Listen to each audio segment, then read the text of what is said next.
اعوذ باللہ من الشیطان الرجیم بسم اللہ الرحمن الرحیم بل قلوبهم فی غمرۃ من ھذا ولہم اعمال من دون ذلک ھم لها عاملون۔ دیکھیے پچھلی آیات میں جو ہے چند آیات میں اللہ تعالیٰ جو ہے ایمان والوں کی نشانی بتلا رہے تھے، ایمان والے کس طرح کے ہوتے ہیں ان کے بارے میں بات چل رہی تھی۔ اب یہاں سے جو ہے کفار و مشرکین کی باتیں ہو رہی ہیں کہ بلکہ قلوبہم ان کے دل جو ہے فی غمرۃ من ھذا، بلکہ ان کے دل جو ہے اس بات سے غفلت میں ڈوبا ہوا ہے، اور وَلَهُمْ أَعْمَالٌ مِّن دُونِ ذَلِكَ، اور یہ جو شخص اس کے علاوہ جو اعمال کر رہا ہے، ان کے علاوہ جو ان کی کارستانیاں ہیں، جو کرتوت ہیں، ہم لہا عاملون۔ اب یہاں پہ یہ ہے کہ کفار و مشرکین جو ہے اللہ کے ساتھ شرک کرتے ہیں، کفر و شرک کرتے ہیں، اس کے علاوہ یہ لوگ کیا کرتے ہیں، ان کے علاوہ اور بھی جو کام ہیں، جو برے کام ہیں جس کو اللہ تعالیٰ یعنی کہ یہ لوگ یہ کام کرتے ہیں، ان کے بارے میں کیا اللہ تعالیٰ کو بخوبی معلوم ہے۔ تو اس میں یہ ہے سب سے پہلا یہ کہ کفار و مشرکین، تو اس کا نام ہی ہے کفار و مشرکین، کہ یہ اپنے وقت کے نبی کو جھٹلاتے ہیں۔ دوسرا یہ کہ جو ہے یہ جو ہے عیاشی کرتے ہیں، گناہ میں جو ہے زنا، ان کے سامنے زنا جو ہے بہت آسان ہے، اور بہت سارے کام ہیں جو کام کرتے ہیں یہ، تو اس کو یہاں قرآن جو ہے بیان کر رہے ہیں کہ بل قلوبہم ان کے دل جو ہے فی غمرۃ من ھذا، اس بات سے جو ہے غفلت میں ڈوبا ہوا ہے کہ وَلَهُمْ أَعْمَالٌ مِّن دُونِ ذَلِكَ، کہ ان کے علاوہ جتنے بھی کارستانیاں ہیں، لہا عاملون، وہ جو کرتوت ہے وہ کیا ہے ان کو بخود۔ آگے فرمائے کہ حتیٰ یہاں تک کہ اذا اخذناہم مترفیہم، ان دولت مند لوگوں کو بالعذاب، عذاب میں گرفتار کرتے ہیں، ان کو ہم پکڑتے ہیں، تو اذا ہم یجرؤون، تو اچانک وہ لوگ بلبلا اٹھتے ہیں۔ کیا کرتے ہیں؟ بلبلا اٹھتے ہیں، یعنی کہ جو ہے سمجھیے کہ پریشان ہو جاتا ہے۔ بلبلانا مطلب کفار و مشرکین کے جو سردار، جو مالدار لوگ ہوتے ہیں، جب ان کو جو ہے اللہ تعالیٰ اپنے عذاب میں گرفت کرتا ہے تو وہ لوگ کیا کرتے ہیں؟ بلبلا اٹھتے ہیں، چلا اٹھتے ہیں۔ اور آگے فرمائیں کہ لا تجأروا اليوم، تو یاد رکھو آج کے دن جو ہے بلبلانا، چلانا، غصہ کرنا، آج کے دن جو ہے انکم منا لا تنصرون، ہماری طرف سے تمہیں کوئی مدد نہیں ملے گی۔ کیا ہوگی؟ ہماری طرف سے جو ہے تمہیں کوئی اس معاملے میں کوئی مدد نہیں ہوگا، یعنی کہ کل قیامت کے دن یا کسی دنیا کے اندر ہی کفار و مشرکین کو جو ہے جب دولت مند لوگوں کو اپنے عذاب میں گرفت کریں گے، ان کو لیں گے، تو یہ لوگ کیا کریں گے؟ اچانک بلبلا اٹھیں گے، غصہ میں آ جائیں گے، چلائیں گے، چیخیں گے، روئیں گے لوگوں کے سامنے۔ جیسے کہ ہوتا ہے نا کبھی کبھی کسی انسان کو جو ہے دیکھیں ہوں گے آپ، کفار و مشرکین ہو یا کسی اور غیر مذاہب کے لوگ ہوں، کہ ان کو دیکھیں گے کہ آپ جو ہے بہت عیاشی کر رہے ہیں، پیسے بہت ہیں، خوب مال و دولت کی عیاشی کر رہا ہے، اور اچانک جب ان کے اوپر کوئی مصیبت آتی ہے تو چلانے لگتا ہے، رونے لگتا ہے، جو سر پٹکنے لگتا ہے، سر اپنے آپ کو جو ہے مارنے لگتا ہے زمین پہ۔ تو قرآن وہیں پہ اسی جگہ بیان کر رہے ہیں کہ لا تجأروا اليوم، آج کے دن جو ہے بلبلانا، گھبرانا، رونا، چلانا کوئی کام نہیں آئے گا۔ انکم منا لا تنصرون، یقین مانو آج کے دن ہم تمہاری مدد نہیں کریں گے۔ آگے فرمائے کہ قد کانت آیاتی تتلی علیکم، جب تمہارے سامنے جو ہے ہمارے نبی پیغمبر صلی اللہ علیہ وسلم یا دیگر نبی، تتلی علیکم، تمہارے اوپر قرآن پاک کی آیت کی تلاوت کی جاتی ہے، تم کو سنایا جاتا ہے، تو فکنتم علی اعقابکم تنکسون، تو تم کیا کرتے ہو؟ الٹے پاؤں جو ہے مڑ کے بھاگ جاتے ہو۔ کیا کرتے ہیں؟ جیسے دیکھتا ہے کہ نبی جو ہے قرآن سنانا یا حق بات بتلا رہے ہوں تو کیا کرتے ہیں؟ فوراً جو الٹے پاؤں جو بھاگتے ہیں۔ جیسے کہ آپ یہاں پہ کئی دنوں پہلے یا کسی مطلب کبھی بھی ہم چلے جاتے ہیں جی چوراہے پہ، تو 5-6 نوجوان جو کھڑے رہتے ہیں، تو دور سے دیکھتا ہے کہ ادھر سے آ رہا ہے حاجی صاحب کے گھر سے، تو کچھ نوجوان بھاگ جاتے ہیں، سمجھتے ہیں کہ امام صاحب آ رہے ہیں تو ضرور کچھ کہیں گے، نماز کے لیے کہیں گے یا کچھ، اس کے علاوہ تو کچھ کہہ نہیں سکتے ہیں۔ تو ابھی کے دور میں لوگوں کو جو ہے وہی مولوی اچھا لگتے ہیں جو ان کے مطابق بات کرے، ان کے جو ہے دل کی بات کرے، تو ہاں یہ اچھے مولانا ہے، لیکن اگر ان کے حق بات جب بولنے لگے تو الٹے پاؤں کیا کرتے ہیں؟ بھاگنے لگتے ہیں۔ امام صاحب آ رہا ہے، بھاگو یہاں سے۔ تو وہی حالت یہاں پر بھی ہے۔ قرآن بیان کر رہا ہے کہ قد کانت آیاتی تتلی علیکم، جب تمہارے سامنے ہمارے پیغمبر ہمارا نبی جو ہے تمہارے سامنے قرآن پاک کی تلاوت کرتے ہیں, تم کو سنایا جاتا ہے, تو تم کیا کرتے ہو کہ فَكُنْتُمْ عَلَىٰ أَعْقَابِكُمْ تَنْكِصُونَ, تم الٹے پاؤں جو ہے مڑ کے بھاگ جاتے ہو. آگے فرمائیں کہ مستکبرین بھی, بہت ہی غرور کے ساتھ, بھی سامرا تہجرون, تم رات میں مجلس جمع کرتے ہو اور قرآن کے خلاف بیہودہ باتیں کرتے ہو. اس زمانے میں کفار و مشرکین کیا کرتے تھے, عشاء کی نماز کے بعد یا رات میں جو ہے ایک مجلس لگاتے تھے, اور اس مجلس کے اندر جو ہے قرآن کی باتیں جو نازل ہوتی تھی قرآن دن بھر میں, اس کا مذاق اڑاتے تھے.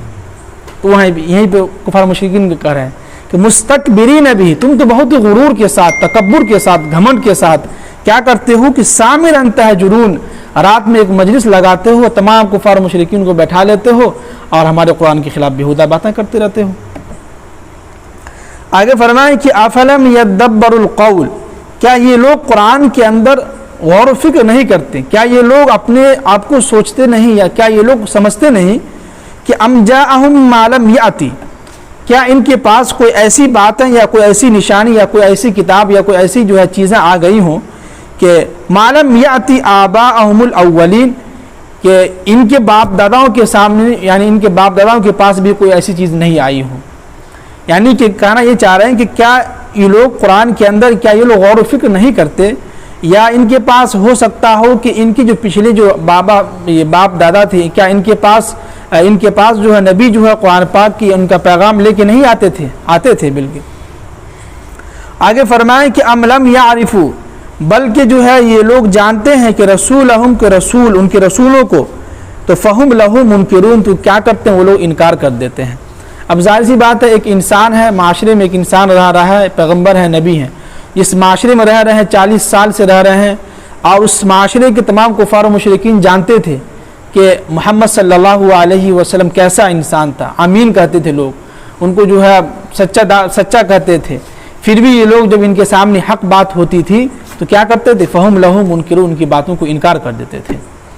تو حقیقت میں بات یہی ہوتی ہے کہ جب حق بات لوگوں کے سامنے, جن کا دل مردہ ہوتا ہے, جو کفار و مشرکین ہیں, ان کے سامنے جب آپ حق بات کہیے گا, حق بات بولیے گا, تو کیا کریں گے, فہم لہ منکرون, حق بات کے بارے میں وہ انکار کر دیں گے. کیا کر دیں گے, انکار کر دیں گے. آگے فرمائیں کہ ام یقولون بہ جنۃ, یا یہ لوگ کہتے ہیں کہ جنۃ, یہ نبی جو ہے مجنون لاحق ہو گیا, ان کو جو ہے پاگل ہو گئے ہیں, مجنون ہو گیا, نعوذ باللہ, ان کے بارے میں یہ لوگ کہتے تھے. بل جاءہم بالحق, بلکہ یہ ہے کہ جب ان کے پاس حق بات آتی ہے تو اکثرہم للحق کارہون, اور حقیقت یہ ہے کہ حق بات ہر ایک انسان کو جو ہے پسند نہیں آتا ہے کہ نہیں. حقیقت بات اگر لوگوں کے سامنے کہیے تو ان کو پسند نہیں آتی, کہتے ہیں کہ ارے آپ کا کام ہے نماز پڑھانا, نماز پڑھیے نا, جا کے پڑھائیے نا, آپ کو اس سے کیا مطلب ہے. تو یہی ہوتا ہے. جیسے کہ اگر آپ کہیں پہ ایسی مجلس لگی ہو نوجوانوں کی, جہاں جو ہے دنیا کی باتیں ہو رہی ہو, اس میں اگر آپ کچھ بیچ میں بول دیجیے کہ بھائی اللہ کو یاد کرتے رہو, ہمیں جو ہے موت آنی ہے, موت کے بعد جو آخرت میں جو ہے اللہ تعالی ہم سے حساب لیں گے, تو فوراً کہیں گے یار کچھ کم سے کم صحیح تو بول لیا کرو. ہاں, اس کو جو ہے فوراً اس کو جو ہے 5 منٹ اسی کو گالی دے گا, جبکہ یہ حق بات ہے. اللہ کے نبی صلی اللہ علیہ وسلم کی حدیث بھی ہے کہ موت کو کثرت سے یاد کیا کرو. اس سے کیا ہوا کہ دل ہمارا جو ہے زندہ رہے گا, اور ہمیں احساس ہوگا کہ نہیں ہمیں موت آنی ہے. جیسے کہ حضرت عمر رضی اللہ تعالیٰ عنہ کے بارے میں آتا ہے کہ حضرت عمر رضی اللہ تعالیٰ عنہ اپنے پاس ایک خادم رکھے ہوئے تھے, نوکر, اور ان سے کہے ہوئے تھے کہ تم جو ہے ہم کو ہر وقت یاد دلاتے آنا کہ حضرت آپ کو موت آنی ہے. کیا کرنی ہے, موت آنی ہے. ایک وقت آیا کہ حضرت عمر رضی اللہ تعالیٰ عنہ کا جو ہے داڑھی کا بال پک گیا, تو انہوں نے کہا, حضرت عمر نے کہا کہ اس خادم کو جو چھٹی کر دیا, کہا کہ اب تم جا سکتے ہو. کیوں؟ بولا کہ اب یہ ہے کہ اب یہ جو داڑھی کے جو بال جو پک گئے ہیں, اس کو ہم جب بھی دیکھیں گے تو ہمیں یاد آئے گا کہ اب موت قریب ہے. کیا ہے, موت قریب ہے. تو یہی ہوتا ہے جب جہاں کہیں بھی اب حق بات بولیے لوگوں کے سامنے. جیسے اب آپ لوگ یہاں سے نکل رہے ہیں نماز کی, ہم لوگ تفسیر سن کے نکلے, اب دیکھے گا 4-5 لوگ وہاں پہ کھڑے ہوں گے, ان کو کہے گا بھائی تو آپ لوگ نماز کے لیے کیوں نہیں جاتے ہیں, تو 10 کو بات بولے گا آپ کو جانے کے بعد, ان کو برا لگے گا. حق بات بولے ہیں نا آپ, ان کو برا لگے گا. تو یہی ہوتا ہے, جن کے دل جو ہے مردہ ہو جاتے ہیں, جو سمجھے کہ منافق ہو جاتا ہے, کہ جو یہاں کچھ اور وہاں کچھ اور. تو اس لیے ہم کوشش کریں ہم لوگ جب تک زندہ رہیں اس دنیا کے اندر حق بات بولیں اور حق بات سنیں, ہے کہ نہیں. باقی جو لوگ نماز کے لیے نہیں آ رہے ہیں ان کو آپ نماز کی دعوت دیجیے. دیکھیے نماز کی دعوت ایک دعوت والا ایک ایسا عمل ہے جس کی وجہ سے جو ہے بستی کے اندر یا کہیں پر بھی کوئی مصیبت آنا ہوتا ہے تو اس دعوت کے عمل سے جو اللہ تعالیٰ اس مصیبت کو ٹال دیتا ہے. یہ حدیث ہے. تو لہٰذا ہم لوگ کوشش کریں گے جب بھی راستے میں آتے رہیں یا کوئی مل جائے اپنے گھر کے اندر ہی اپنے بیٹوں کو کہیں کہ چلو بھائی نماز کے لیے. تو اس سے کیا ہوگا کہ آپ کے اولاد جو ہے آپ کے فرما بردار رہیں گے. ابھی اگر آپ اپنی اولاد پہ جو ہے سستی کریں گے, کہیں گے ارے محبت میں سو ٹھیک ہے کوئی بات نہیں ہے, تو یاد رکھیے کہ وہی اولاد آگے چل کے آپ کو گھر سے باہر نکالے گا. جی ایک واقعہ ہے کہ ایک مرتبہ جو امریکہ کے اندر ایک نوجوان جو ہے بہت اچھا خاصا نوجوان تھا, اللہ نے ان کو بہت دولت دیا تھا. تو ان کے ابو جو ہے باہر ایک چوراہے پہ اکیلے سنسان جگہ پہ جو سگریٹ پی رہا تھا, جبکہ اس کا بیٹا ڈاکٹر تھا. تو کسی نے پوچھا کہ آپ اس چوراہے پہ اور اکیلی جگہ پہ گھر سے باہر آپ سگریٹ کیوں پی رہے ہیں, جبکہ آپ کا بیٹا جو ہے یہ ڈاکٹر ہے, اچھا خاصا جو ہے پیسہ کماتا ہے, گھر بھی آپ کا اچھا خاصا ہوگا. تو کہا کہ اس لیے کہ جو ہے ہم جو ہے گھر کے اندر جو ہے سگریٹ پیتے اس لیے نہیں کہ ہمارا اولاد جو ہے ہمیں گھر سے بھگا دیتا ہے. کہتا ہے کہ آپ گھر کے اندر سگریٹ پیتے ہیں جس کی وجہ سے ہماری اولاد کو کیا ہوتا ہے, تکلیف ہوتی ہے, ہمارے بیوی بال بچے کو تکلیف ہوتی ہے. تو جس کی وجہ سے کیا کرتا ہے وہ اپنے باپ کو جو ہے باہر روڈ پہ بھیج دیتا ہے. کیوں؟ اس لیے کہ تربیت ان کو نہیں ملی ہے.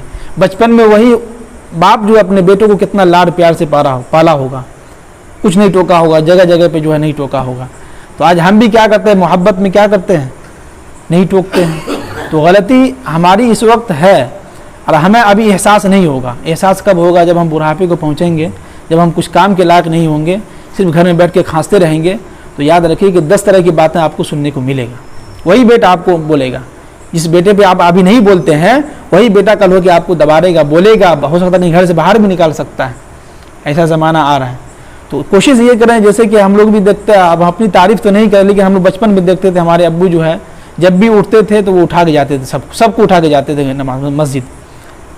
فجر میں ہو یا عصر ہو, مغرب ہو یا شام, کوئی بھی نماز ہو اس میں جو کرتے تھے, جب بھی وہ نکلتے تھے تو سب کو جا کے بولتے تھے, اور جس گھر سے بھی راستے سے گزرتے تھے سب کو آواز دیتے ہوئے جاتے تھے وہ نماز کے لیے. تو اس سے کیا ہوتا ہے کہ جس کو جانا ہوتا ہے اللہ جس کو توفیق دیتا ہے وہ جاتے ہیں نماز کے لیے. اس لیے ہم بھی کوشش کریں کہ گھر کے اندر جب جتنے بھی آپ کے اولاد بچے ہیں گھر کے اندر بیٹھا ہوا ہے, سویا ہوا ہے, تو آپ ایک مرتبہ کہہ دیجئے کہ آپ کی ذمہ داری بنتی ہے تاکہ کل قیامت کے دن وہی بیٹا آپ کا دامن نہ پکڑ لے کہ یا اللہ یہ میرے ابو ہے, یہ نماز کے لیے جاتے تھے لیکن انہوں نے کبھی ہم کو نہیں ٹوکا. معلوم چلا کہ جو ہے آپ جہنم میں چلے گئے, بیٹا جو ہے جنت میں چلا گیا. تو ایسی غلطی نہ کریں. اللہ تعالیٰ ہم سب کی عمل کی توفیق نصیب فرمائے. آمین.